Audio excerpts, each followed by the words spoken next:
Assalamualaikum warahmatullahi wabarakatuh. Ya, terima kasih untuk Bapak dan Ibu Guru SD 55. Pada kesempatan siang hari ini saya akan menerapkan budaya positif yang ada di SD 55. Semoga dengan penerapan seperti ini membawa hasil yang lebih maksimal yang bisa membawa SD 55 ini ke arah yang lebih baik. Penerapan budaya positif berarti di sini budaya positif adalah budaya yang membiasakan hal-hal yang baik, ya. Bukan cuma intinya menjadi hal seperti itu saja, tapi berkelanjutan. Ini saya calon guru penggerak angkatan 8 dari SD 55 Kabupaten Cilacap. Ya, di sini ada konsep budaya positif. Konsep budaya positif di sini ada 7 macam. Yang pertama adalah perubahan paradigma baru. Yang kedua disiplin positif. Yang kedua motivasi perilaku manusia. Yang keempat kebutuhan dasar manusia. Yang kelima posisi kontrol restitusi. Yang keenam keyakinan kelas. Dan yang ketujuh adalah segitiga restitusi. Nah, untuk yang pertama yaitu kita menganjak paradigma, perubahan paradigma. Perubahan paradigma baru adalah atau yang kita kenal sekarang adalah kurikulum merdeka. Merupakan pembelajaran yang berorientasi pada penguatan kompetensi dan pengembangan karakter yang sesuai dengan dimensi profil Pancasila. Yang mana di sekolah kita memuat 2 kurikulum. Yang pertama adalah kurikulum merdeka dan kurikulum 2013. Dua kurikulum ini sangat saling berkaitan. Profil Pancasila itu ada 6 dimensi, ada 6 dimensi. Yang pertama adalah dimensi mandiri, terus ada benaran kritis, kreatif, bergotong royong, terus berikutnya adalah beriman dan bertakwa kepada Tuhan Yang Maha Esa. Yang berikutnya adalah berkebinekaan global. Ini yang sudah kita terapkan di kurikulum merdeka, perubahan yang baru. Konsep yang pertama adalah, yang kedua adalah disiplin positif. Nah, disiplin yang baik. Disiplin banyak orang yang memaknai sebagai sesuatu yang dilakukan seseorang pada orang lain untuk mendapatkan kepatuhan dan memiliki kecenderungan ketidaknyamanan serta sering dihubungkan dengan tata tertib yang berkaitan dengan sanksi dan hukuman bagi yang melanggarnya dalam disiplin. Itu yang sering kita maknai adalah ketidaknyamanan. Kita menerapkan kedisiplinan itu merasa tidak nyaman karena pada dalam disiplin itu pasti ada yang namanya hukuman. Itu. Tetapi menurut Ki Hajar Dewantara menyatakan bahwa untuk mewujudkan murid yang merdeka, murid harus memiliki disiplin yang kuat yang berasal dari dirinya ataupun berasal dari luar dirinya. Ini intrinsik dan ekstrinsik. Nah, untuk menerapkan disiplin itu ada yang namanya hukuman. Yang mana hukuman ini adalah cenderung menimbulkan ketidaknyamanan. Jadi orang itu bukan atas kesadaran diri sendiri, tetapi kan ada hukuman yang untuk melanggarnya. Itu seperti itu. Terus berikutnya ada disiplin juga mengenai penghargaan. Saya disiplin karena ingin mendapatkan imbalan atau mendapatkan penghargaan. Itu seperti itu, ya. Itu terus berikutnya adalah disiplin karena restitusi. Ya, disiplin karena restitusi adalah disiplin karena mengarahkan ke hal yang baik. Itu yang namanya disiplin positif. Ya, tinggal kita termasuk disiplin yang mana. Ya, entah itu disiplin karena hukuman ataupun karena restitusi ataupun penghargaan. Itu yang pertama. Yang kedua adalah disiplin positif. Berikutnya yang ketiga, motivasi perilaku manusia. Nah, ini ada 3 alasan manusia itu melakukan motivasi. Yang pertama adalah untuk menghindari ketidaknyamanan atau hukuman. Ya, saya berangkat pagi karena tidak mau dapat hukuman. Tapi motivasinya ya karena tidak mau dapat hukuman. Jadi bukan karena motivasi saya berangkat pagi mau menyambut anak itu seperti apa. Nah, itu seperti itu. Itu yang untuk menghindari ketidaknyamanan atau hukuman. Nah, ini biasanya mungkin karena ada sesuatu hal, jadi kita berangkatnya pagi. Ya. Kebiasaan kita berangkat pagi karena ada sesuatu hal yang menanti. Itu seperti itu. Terus yang kedua, untuk mendapatkan imbalan atau penghargaan dari orang lain. Ya, itu biasa ada beberapa kriteria ini motivasi orang. Ya, orang melakukan motivasi itu pasti ada yang saya ingin mendapatkan imbalan, mendapatkan pujian, mendapatkan penghargaan. Itu pasti ada itu seperti itu. Jadi bukan karena kesadaran diri sendiri untuk jauh lebih baik. Terus yang ketiga, untuk menjadi orang yang mereka inginkan dan menghargai diri sendiri dengan nilai-nilai yang mereka percaya. Nah ini yang nomor tiga, ini adalah sudah memasuki dalam kesadaran diri sendiri, ya, untuk menjadi orang yang mereka inginkan dan menghargai diri sendiri. Nah ini orang yang mempunyai jiwa yang positif atau motivasi yang positif pasti mempunyai rasa percaya diri yang tinggi dan menghargai nilai-nilai yang ada dalam dirinya. Itu yang termasuk motivasi perilaku manusia. Jadi motivasi ini timbul, ada yang sadar sendiri, ada yang kata ketidaknyamanan atau hukuman, dan ada juga yang ingin mendapat penghargaan atau pujian.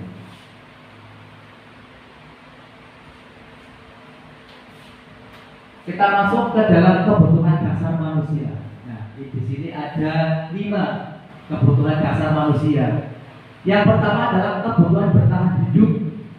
Nah, dalam kebutuhan bertahan hidup di sini adalah kaitannya dengan sandang pangan.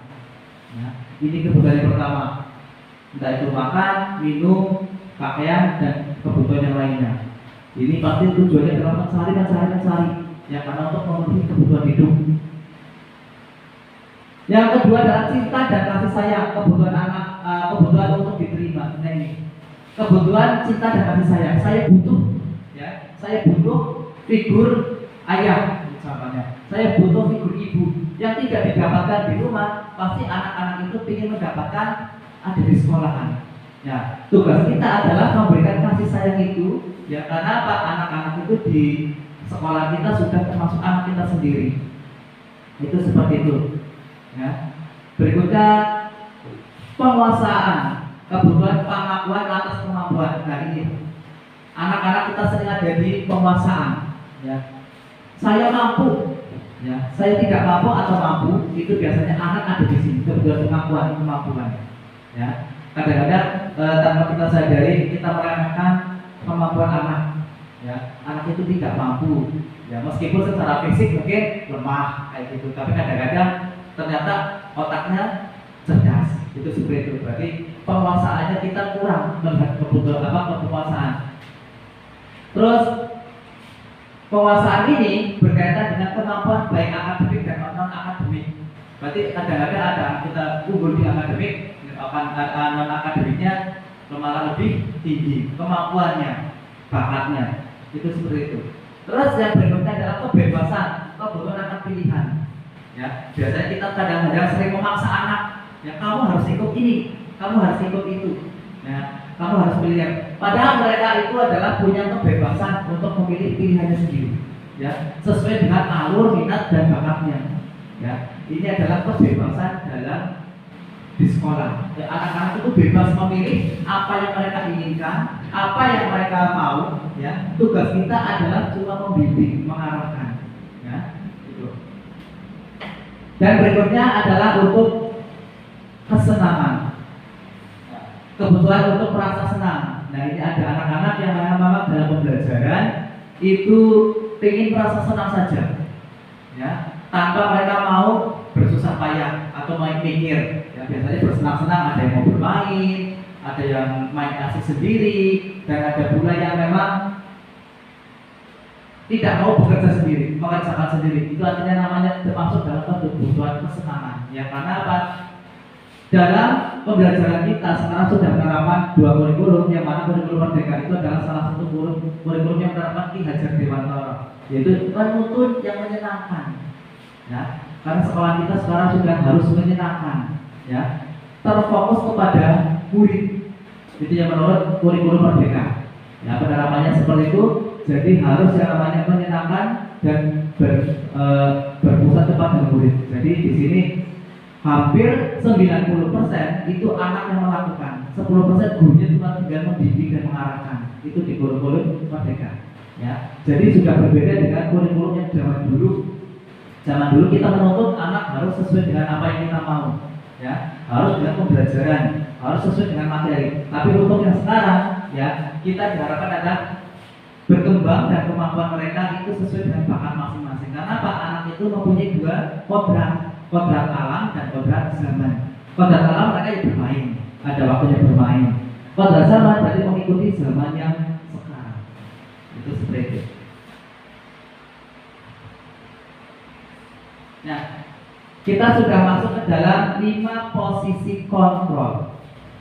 Nah, sebagai guru kita harus menguasai ini semua. Ini ada 5 ini harus ada dalam diri kita sebagai pendidik, sebagai guru. Ya, yang pertama posisi kontrol sebagai penghukum. Ya, mungkin kita juga sering pernah menghukum siswa. Ya, entah itu di kelas ataupun di luar kelas. Itu sebagai penghukum. Terus berikutnya adalah pembuat merasa bersalah. Kadang-kadang anak itu merasa bersalah, ya. Nah, ini posisi kita di sini. Terus kadang-kadang kita juga menjadi posisi teman bagi siswa kita, ya. Bermain akrab, ya. Saling membantu itu bisa menjadi posisi teman. Terus guru juga menjadi posisi pemantau, ya. Anak ini kira-kira belajar tidak di rumah, yaitu sebagai pemantau. Nah, anak-anak itu setelah kita bimbing, kita arahkan melakukan terus apa tidak, itu namanya pemantau, guru pemantau. Berikutnya adalah manajer.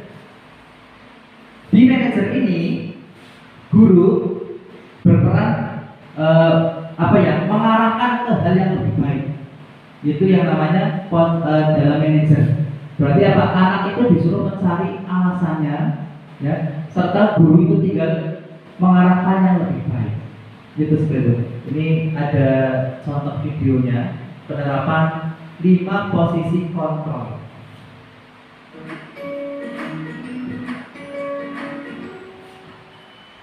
Salam bahagia Ibu dan Bapak guru hebat.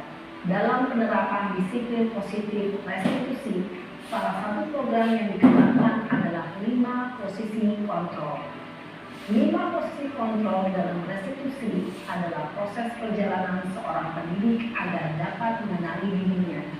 Pada video kali ini, kita akan membahas tentang 5 posisi kontrol yang dikembangkan oleh Diane Gosser dan contoh penerapannya.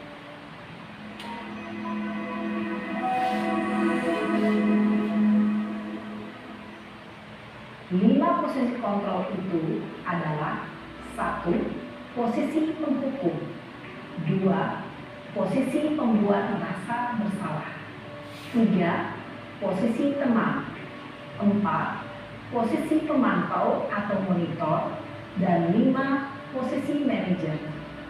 Untuk lebih memahami kelima posisi tersebut, mari kita saksikan kasus Naren yang terlambat hadir 20 menit di sekolah dan melihat bagaimana kelima posisi kontrol dalam menghadapi masalah tersebut.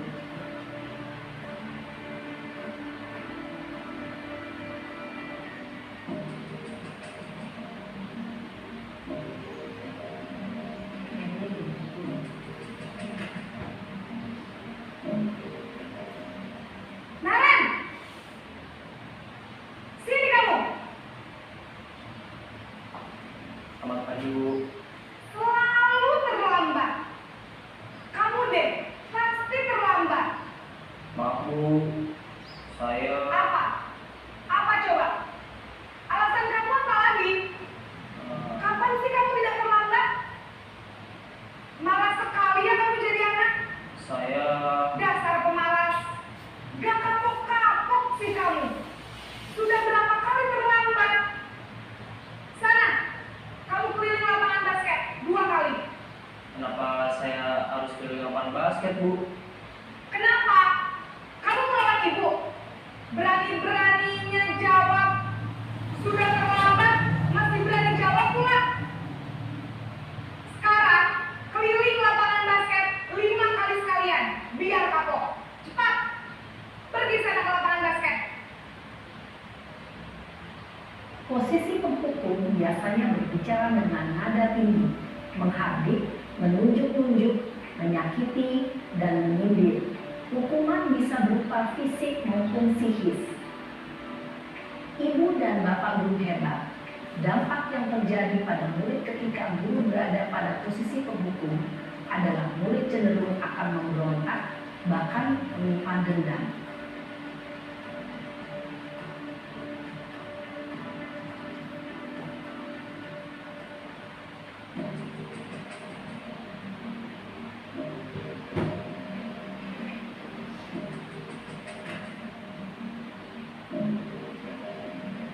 Naren,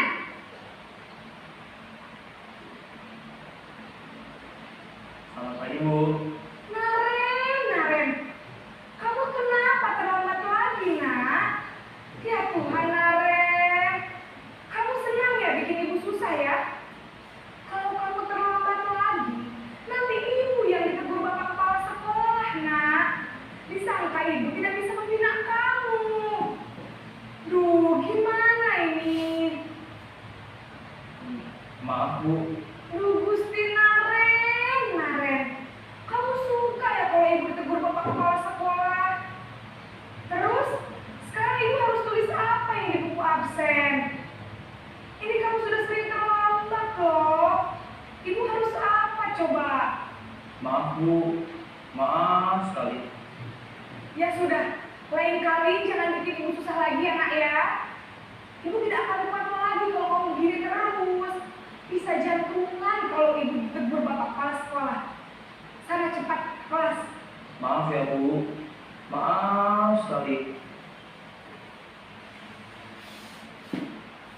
Posisi pembuat rasa bersalah berbicara dengan nada tenang, cenderung lembut. Namun kata-kata yang diutarakan membuat murid merasa menjadi orang yang gagal, memandang buruk dirinya sendiri, merasa tidak berharga, dan tidak sanggup membahagiakan orang lain.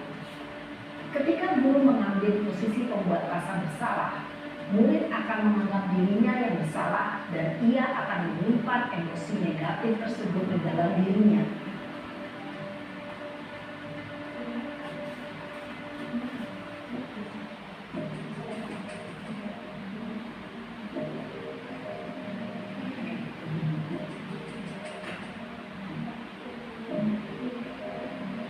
Naren,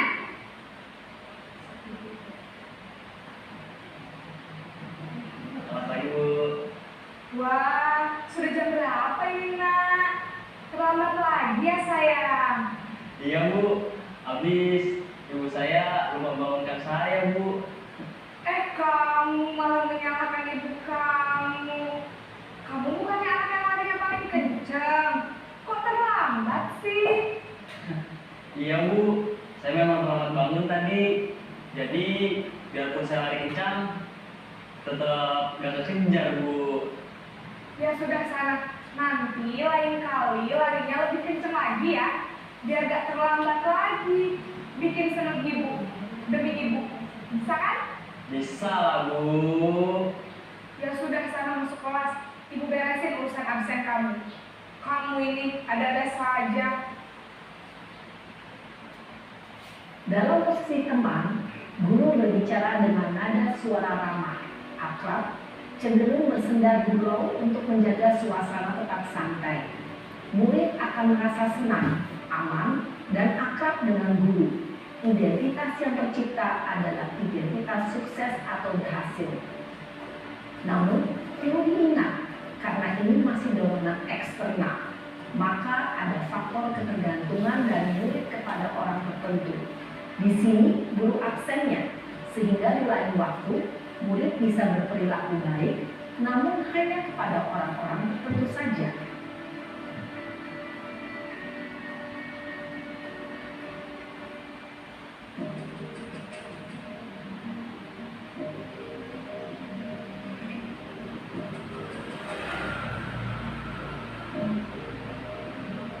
Naren!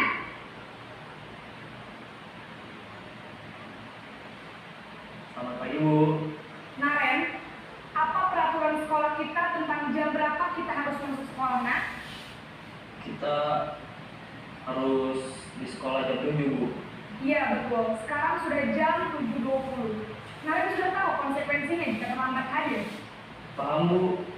Saya harus tinggal kelas pas jam istirahat selama 20 menit.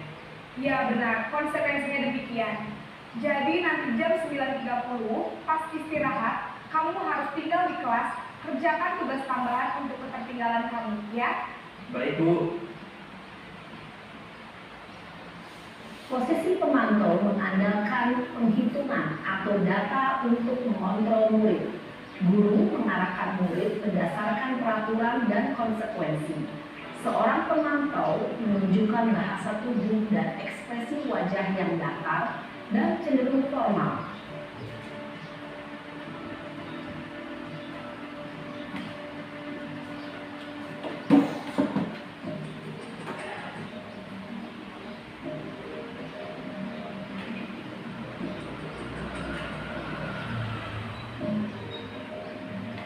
Naren!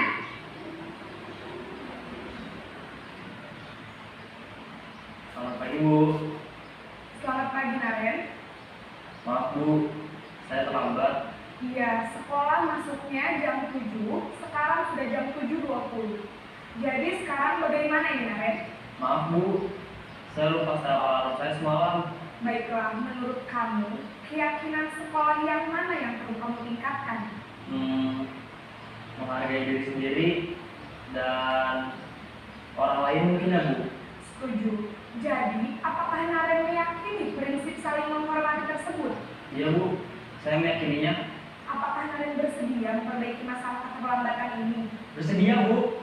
Bagaimana kamu akan perbaiki masalah keterlambatan ini? Saya akan coba untuk tidak lupa menyetel alarm saya Bu. Baik, kalau Naren lupa menyetel alarm di rumah, ada orang yang kira-kira bisa bantu mengingatkan tidak? Ada Bu, kakak saya, Kak Emma. Ada lagi selain Kak Emma? Selain Kak Emma, ada ibu saya. Baik, jadi yang mengingatkan Naren adalah Kak Emma dan ibu kalian. Kira-kira akan mulai setel alarm kapan nih Naren? Setelah pulang sekolah, akan segera saya lakukan. Baik, jadi Naren akan setel alarm untuk bangun besok pagi dan akan diingatkan oleh kakak dan ibunda Naren ya. Ada lagi yang mungkin perlu dilakukan Naren agar tidak terlambat bangun lagi. Tidak ada Bu. Baik Naren, terima kasih untuk kerjasama kamu. Sekarang kamu perlu kembali ke kelas untuk belajar. Baik Bu, terima kasih. Posisi manajer adalah posisi kontrol yang disarankan untuk membimbing murid memiliki sikap disiplin yang positif, yaitu murid yang mandiri, bertanggung jawab, dan dapat memecahkan masalah. Tujuan dari posisi ini adalah agar murid dapat berefleksi atas tindakannya. Guru akan dengan tulus memberikan pertanyaan-pertanyaan bermakna, sehingga membuat murid dapat belajar dari kesalahannya dan mencari sebuah solusi untuk menyelesaikannya. Ibu dan Bapak guru hebat, setelah mengamati adegan kelima posisi kontrol tadi, kira-kira posisi mana yang paling ideal? Posisi mana yang dapat menunjang motivasi intrinsik murid? Ya, tentu posisi manajer. Posisi ini memang posisi ideal yang ingin dituju setiap pendidik. Pada posisi inilah, guru dapat menerapkan disiplin positif yang berpihak pada murid, yang memerdekakan murid. Perjalanan seorang pendidik tentunya tidak mudah untuk sampai pada posisi seorang manajer. Namun, tujuan kita pasti, yaitu menciptakan murid-murid yang mandiri, merdeka, dan bertanggung jawab.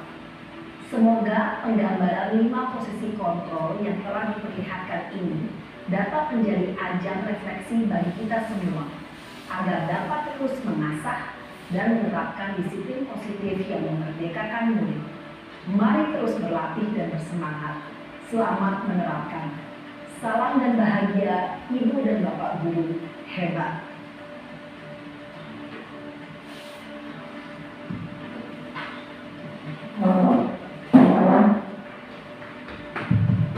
Ya, itu ibu-ibu yang tadi 5 posisi kontrol kita sebagai guru. Ya, ada adegan, tadi sudah adegan 5 kontrol langsung diadegan sebagai penghukum, guru itu sebagai penghukum, ya sering kita lakukan, ya. Terus ada pembuat rasa bersalah, jarang. Pemantau sering, ya. Terus berikutnya tadi ada teman, kita sudah seperti teman apa tidak? Ya, tapi biasanya seperti teman ini adalah seperti orang tertentu, ke anak tertentu. Ini posisi kontrol pada teman. Terus yang berikutnya adalah manajer. Ini yang belum tampak pada kita semua, pada diri saya juga belum. Ya, yang posisi manajer. Yang tadi sudah dijelaskan adalah penghukum. Ya, berarti benar-benar kita sebagai penghukum. Ya, padahal yang sudah tadi dijelaskan, posisi penghukum itu merasa tidak enak dan tidak nyaman. Ya, tapi sering kita lakukan. Ya, ya setelah adegan seperti ini kita bisa tahu ternyata kita di posisi yang mana. Posisi kita adalah yang kebanyakan di posisi penghukum. Itu seperti itu. Jadi setelah dengan adanya budaya positif seperti ini yang diharapkan di pembelajaran atau di sekolah kita, diharapkan agar anak itu terbiasa dengan kebiasaan itu. Ya, jadi jangan cuma sebagai kata ada hukuman. Ya, karena juga kita posisi kita sebagai teman juga harus ada batasannya, biar tidak tenang sama ibu itu, tenang sama bapak itu. Ya, meskipun kita dalam posisi kontrol teman, kita juga harus ada batasannya. Ya, yang mari kita tentukan adalah dengan namanya manajer. Tadi di penghukum anak itu tidak diberi kesempatan untuk memberikan alasan. Ya, kita langsung terus, ya, ditecer terus. Anak itu langsung takut. Ya, akhirnya kita menjadi penghukum. Terus berikutnya tadi adalah merasa bersalah. Ya, sering kita tolonglah. Ya, jangan seperti itu. Nanti kalau kamu seperti ini, itu akibatnya bagaimana? Nah, itu namanya merasa bersalah. Anak itu merasa bersalah. Tapi akhirnya kadang-kadang anak itu merasa takut, minder, dan tidak percaya diri. Ya. Terus tadi seperti yang namanya sebagai teman sudah dijelaskan, terus sebagai manajer, jadi mengarahkan, tahu, ya, tahu anak itu biar lebih kedepannya itu seperti apa. Ya, jadi kita tidak usah sampai marah. Ya. Kita tanyakan saja, Bapak dan Ibu sudah membuat apa belum keyakinan kelas? Kalau di kelas saya sudah membuat keyakinan kelas. Ya, keyakinan kelas itu adalah hal-hal yang harus dilakukan di sekolah, di kelas. Nah, itu berarti tidak ada yang boleh menyakiti ataupun disakiti. Itu ada kesepakatan ataupun keyakinan kelas. Nah, itu tadi sebagai manajer juga ditanyakan, ada apa tidak kesepakatan kelasnya atau keyakinan kelasnya? Kalau ada, ya silakan diterapkan. Ya, ada konsekuensinya. Ya, konsekuensi itu beda dengan hukuman. Ya, kalau hukuman itu hal yang sudah bukan, tapi konsekuensinya berarti kalau tidak melakukan seperti ini, maka saya harus seperti itu. Nah, itu saya namanya di posisi manajer. Baiklah, itu tadi sudah 5 posisi kontrol kita sebagai guru. Nah, ini baiknya adalah kita membuat keyakinan kelas. Ya, ini keyakinan kelas. Nah, keyakinan kelas, ya, saya sudah membuat keyakinan kelas. Dalam mewujudkan perilaku warga sekolah yang memiliki budaya positif, hal pertama perlu diciptakan dan disepakati adalah membuat keyakinan kelas. Ya, jadi kesepakatan dulu nih sebelum pembelajaran kita mulai minimal 1 minggu sebelum pembelajaran kita sudah punya kesepakatan dulu di dalam kelas. Ya, dan nilai-nilai itu adalah nilai kebajikan yang disepakati bersama. Ya, jadi dalam keyakinan kelas itu tidak boleh namanya tidak. Ya, tidak boleh itu tidak. Jangan dimasukkan ke dalam keyakinan kelas. Tapi kalau kadang-kadang tidak boleh membuang sampah itu tidak. Tapi dengan kita mengganti dengan buanglah sampah pada tempatnya. Itu kata-kata kebijakan yang lebih baik. Ya, tidak boleh bertengkar. Ya, itu tidak boleh. Diganti dengan nilai yang lebih kebajikan lagi, lebih positif lagi adalah saling menyayangi. Itu seperti itu. Nah, ini saya sudah membuat keyakinan kelas. Ini contohnya. Bisa diterapkan di Bapak Ibu.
Itu Ibu tadi sudah saya membawa keyakinan kelas, yang mana keyakinan kelas itu berbeda dengan yang lainnya. Kesepakatan keyakinan kelas yaitu yang sudah saya buat dengan anak-anak, berdoa sebelum dan sesudah pembelajaran. Itu pembelajaran kalau biasanya positif keyakinan kelas berarti harus diawali dengan berdoa dan diakhiri dengan berdoa juga. Terus berikutnya menjaga kebersihan kelas, ya, menjaga kebersihan kelas. Berarti kelasnya harus dijaga. Itu seperti itu. Itu sedikit demi sedikit sudah saya terapkan. Tidak usah banyak-banyak membuat keyakinan kelas, asal anak itu mampu kayak gitu, mampu menerapkan di dalam kelas. Terus berikutnya buanglah sampah pada tempatnya. Hormati guru dan teman. Gunakan bahasa Indonesia yang baik dan benar. Saling menghargai dan menjaga kekompakan, menjaga etika sopan santun. Nah, kalau sudah anak-anak sudah sepakat, di sini tidak ada kata tidak boleh atau dilarang. Itu tidak, kita menggunakan tidak seperti itu. Tapi menggunakan kata-kata yang lebih enak saja. Ya, kalau tidak di sini menjaga etika sopan santun. Ya, anak-anak kalau sudah bicaranya yang kasar-kasar, maka kita ingatkan lagi keyakinan kelas yang mana. Bertengkar atau apa, ingatkan lagi ada saling menghargai dan menjaga kekompakan. Nah, seperti itu. Setelah anak-anak itu sudah setuju, langsung mereka tanda tangan masing-masing anak sudah. Nah, itu yang salah satu contoh keyakinan kelas. Kalau masalah anak-anak itu sudah ada masalah, ada kejadian apa, kita ingatkan lagi keyakinan kelas kita bagaimana. Itu sebagai contoh keyakinan kelas yang sudah saya buat. Nah, monggo bisa diterapkan di kelas Bapak dan Ibu yang lain. Boleh kayak gitu. Nah, yang terakhir adalah segitiga restitusi. Nah, segitiga restitusi itu apa? Nah, ini. Segitiga restitusi merupakan proses untuk menciptakan kondisi bagaimana murid untuk memperbaiki kesalahan mereka sehingga mereka bisa kembali pada kelompok mereka dengan karakter yang lebih kuat. Nah, kalau anak itu salah, ya, kita gunakan segitiga restitusi. Ya, anak itu salah, berarti kita mengajarkan yang lebih baik. Ya, untuk memperbaiki kesalahan mereka. Nah, ini ciri-ciri dengan yang lain. Restitusi itu bukan untuk menebus kesalahan, namun untuk belajar dari kesalahan. Berarti agar anak itu tidak mau mengulangi lagi. Restitusi memperbaiki hubungan, baik itu hubungan dengan orang tua, dengan teman, ataupun dengan guru. Restitusi adalah tawaran bukan paksaan, ditawarkan. Ya, bagaimana besok mau bagaimana? Alasannya. Nah, besok mau gimana? Mau lambat lagi? Atau hari ini kamu mau bagaimana mengerjakan PR? Ada pilihannya. Ya. Terus berikutnya adalah restitusi menuntun untuk melihat ke dalam diri. Nah, ini biasanya kita harus menuntunnya. Ya. Mengingatkan kesalahan, mengingatkan keyakinan kelas. Nah, itu seperti itu. Nah, tahapan restitusi. Nah, ada 3 tahapan. Yang pertama adalah menstabilkan identitas. Ditanya alasannya kenapa, misalkan terlambat, kenapa alasannya. Terus tindakan validasi yang salah. Nah, kita sebagai guru harus menjelaskan tindakan kamu itu salah kalau misalkan terlambat sekolah. Ya. Terus menanyakan keyakinan kelas. Di dalam keyakinan kelas ada apa tidak?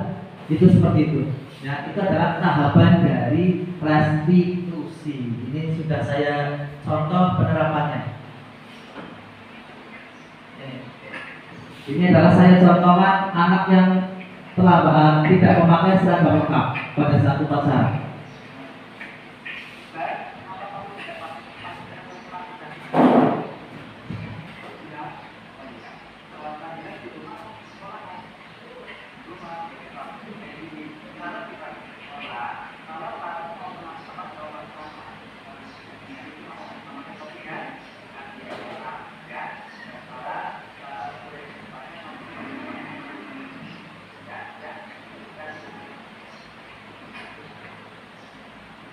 Nah, itu sebagai contoh yang namanya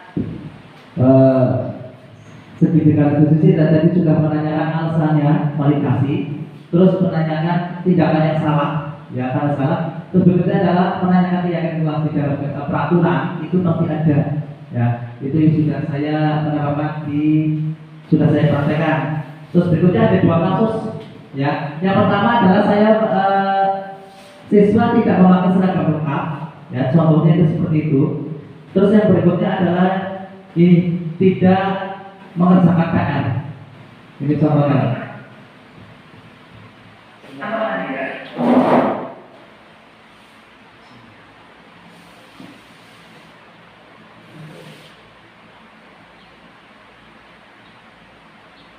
Kalau siang sinyalnya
minta tolong pertama kata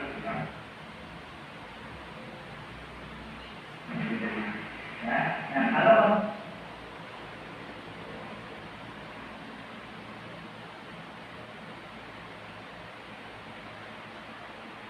kok tidak mengenal saya mau sampai seperti ini.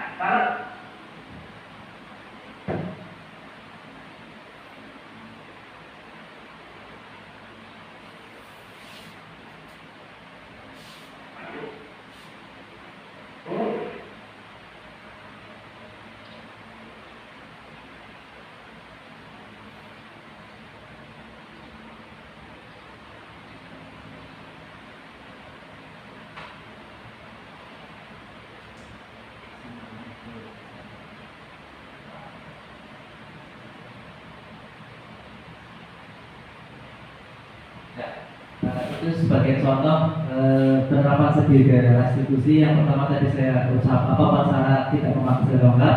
Yang kedua adalah pengerjaan PR, karena dia mengerjakan PR jadi tidak dalam segitiga restitusi adalah menanyakan validasi kenapa alasannya. Yang kedua menanyakan tindakan, menjelaskan tindakan itu salah, ya kesalahan. Terus berikutnya adalah menanyakan keyakinan kelas atau agar anak itu lebih baik, jadi tidak menghukum. Nah di sini adalah kita belajar tentang manajer. Ya. Itu Bapak dan Ibu budaya-budaya positif yang sekiranya bisa kita terapkan, kita dapat sedikit mendapatkan ilmu tentang budaya positif yang ada di SD 95 dengan harapan kita sebagai guru mampu menerapkan hal-hal yang positif di SD kita. Ya. Dimulai dari hal yang kecil, yaitu dari dalam kelas kita sendiri dulu, ya. Kalau dalam kelas kita sudah baik, bisa kita menerapkan di lingkungan sekolah, itu seperti itu, ya. Nah, mulai dari sekarang, monggo Bapak Ibu bisa mengadopsi yang sudah saya buat, ya. Itu yang pertama tadi seperti membuat keyakinan kelas, yang kalau sudah belum membuat keyakinan kelas, mumpung masih awal-awal pembelajaran, kita membuat keyakinan kelas. Terus digabung lagi membuat struktur organisasi. Ya, terus membuat mata pelajaran ataupun daftar piknya. Nah, itu kesepakatan-kesepakatan yang ada di dalam kelas, dimulai dari kelas. Ya, demikian dari Bapak dan Ibu sudah yang sudah saya sampaikan. Untuk waktu dan Ingatnya terima kasih dan ucapkan Assalamualaikum warahmatullahi wabarakatuh.